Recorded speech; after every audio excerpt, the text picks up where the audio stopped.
एक भाई साहब ने हमसे सवाल पूछा है व्हाट्सएप में कि हमारा transfer accepted by field office आ रहा है, लेकिन हमें उसका बैलेंस नहीं नज़र आ रहा है। आप देख सकते हैं यहाँ पे यही बात लिखी गई है, दिखा रहा है मनी ट्रांसफ़र नहीं हो रहा है। इसके लिए क्या करना चाहिए? मेरा नाम सागर है, मैं पीएफ कंसल्टेंट हूँ। आपको मैं यहाँ सीधी बात बता रहा हूँ। सीधी बात ये है कि जो पीएफ की पासबुक की साइट है, ये टाइम टाइम पे अपडेट होती है। आप यहाँ पे देखेंगे, पीएफ पासबुक की वेबसाइट पे मैं आ गया हूँ और यहाँ पे आके नीचे अगर मैं आता हूँ तो यहाँ पे लिखा है वर्जन। ये जो वर्जन 8 जुलाई 2025 लिखा है, इसका ये मतलब बनता है कि जो भी पीएफ ऑफिस ने 8 जुलाई के बाद में बदलाव किया है वो यहाँ पे अभी फ़िलहाल हो सकता है ना आपको देखने को मिले। तो आपका अगर transfer accepted by field office दिखा रहा है तो आपको इंतज़ार करना होगा कि क्या आज तक का ये पीएफ पासबुक अपडेट हो गया है। जैसे आज 22 जुलाई है, 22 जुलाई लास्ट अपडेट ये 8 जुलाई को दिखा रहा है। तो आप मान के चलिए कि जब आपका ये 22 जुलाई को अपडेट दिखाने लगेगा कि ये पासबुक आपकी 22 जुलाई को अपडेट हो गई है, तब आपको आपके पासबुक में बैलेंस नज़र आना चाहिए। अगर आपके लेटेस्ट अपडेट होने के बाद भी आपका बैलेंस नहीं नज़र आ रहा है, तब आपके लिए चिंता का विषय है। ये चिंता बिल्कुल मत कीजिएगा कि आपके पैसे किसी और के अकाउंट में चले जाएंगे। पैसा कभी भी किसी और के अकाउंट में नहीं जाता है। जो पुरानी आईडी है उस आईडी से नई आईडी में ही पैसा आएगा। इसमें अगर डिले की बात की जाए तो जो मैंने आपको बताया कि पासबुक में वर्जन अपडेट होने की बात है, और दूसरी बात यह है कि कई बार पीएफ सिस्टम में कोई तकनीकी खराबी की वजह से यहाँ पे 15 दिन 20 दिन का टाइम लग सकता है। अगर आपका ट्रस्ट का केस हो, मतलब पुरानी कंपनी ट्रस्ट हो या फिर नई कंपनी ट्रस्ट हो, तो इस काम को होने में 2 महीने तक का भी टाइम लग सकता है। लेकिन आमतौर पे ये काम जो है 10 से 15 दिन के अंदर में आपको नई पासबुक में दिखने लगता है, एक्सेप्ट ट्रस्ट कंपनी।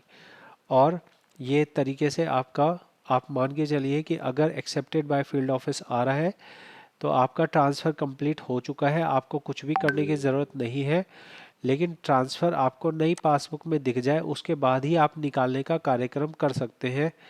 आप इस बारे में चाहे तो शिकायत लगा सकते हैं, लेकिन कोई फ़र्क नहीं पड़ेगा उससे। आपका पीएफ ग्रीवांस वाली साइट पे आप जाके शिकायत लगा दीजिए। आप चाहे तो पीएफ ऑफिस भी जा सकते हैं। आप किसी भी यूट्यूब वीडियो पे तब तक ना भरोसा करें जब तक कि आप उसको जांच ना कर लें। तो जो मैं कह रहा हूँ ये मैं अपने अनुभव पे कह रहा हूँ, लेकिन ज़्यादातर जो यूट्यूब चैनल है उन पे कोई आपको जो है वो सुनी सुनाई बातें होती हैं, इतनी जानकारी नहीं होती है। तो जो मैं आपसे कह रहा हूँ वो मैंने काम किया हुआ है। ये मेरे पास चैट आया है, चैट के हिसाब से मैं आपको बता रहा हूँ। अगर ये मुझे फ़ीस पे करते हैं, मैं उनको यही बात बताऊँगा जो आपको मैंने वीडियो में बताई है। तो आप इस बात पे भरोसा रखिए, मैं यहाँ पे रेगुलर पीएफ का काम करता हूँ, इसलिए आपको जो कह रहा हूँ वो मान लीजिए। नहीं मानना है तो आप ट्राई करके देखिए। अभी आपकी वैल्यू नहीं आ रही होगी ट्रांसफ़र होके, आप बस ये वर्जन को अपडेट होने का वेट करो, देखो आपको वहाँ पे बैलेंस दिख जाएगा। अगर पैसा ना आए तो फिर आपको शिकायत लगानी पड़ेगी। कौन से जगह शिकायत लगानी पड़ेगी? पुराने पीएफ ऑफिस में शिकायत लगानी पड़ेगी कि मेरा इस तारीख में ट्रांसफ़र कंप्लीट दिखा रहा है लेकिन मेरा न्यू पासबुक में नहीं आया है। तो ऐसे शिकायत लगाने से आपको पीएफ ऑफिस की तरफ से जवाब आएगा और उस जवाब के हिसाब से फिर आपको काम करना पड़ेगा। लेकिन ये बात 100% कह रहा हूँ कि पैसा किसी और के खाते में नहीं जाएगा।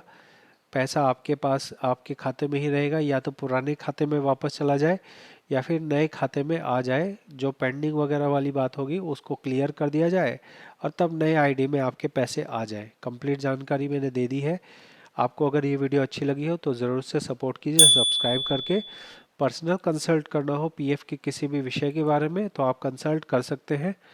लेकिन ऐसा बिल्कुल मत सोचिएगा कि मैं कोई जादूगर हूँ। जो काम ऑनलाइन चीज़ें हो सकती हैं वो मैं कर सकता हूँ, और अगर ऑफलाइन में कहीं नियर बाय है, दिल्ली एनसीआर का है और वैल्यू इतनी है कि वहाँ जाना आने का खर्चा और जो कंसल्ट करने का खर्चा है वो उसमें वसूल हो सके। जैसे 50,000 है तो 50,000 के लिए मैं पीएफ ऑफिस नहीं जाऊँगा। लेकिन अगर 5 लाख 10 लाख है तो उसके लिए पीएफ ऑफिस जाया जा सकता है, क्योंकि पीएफ ऑफिस जाने जाने का मतलब है एक दिन पूरा पूरा खराब होना। बहुत बहुत धन्यवाद।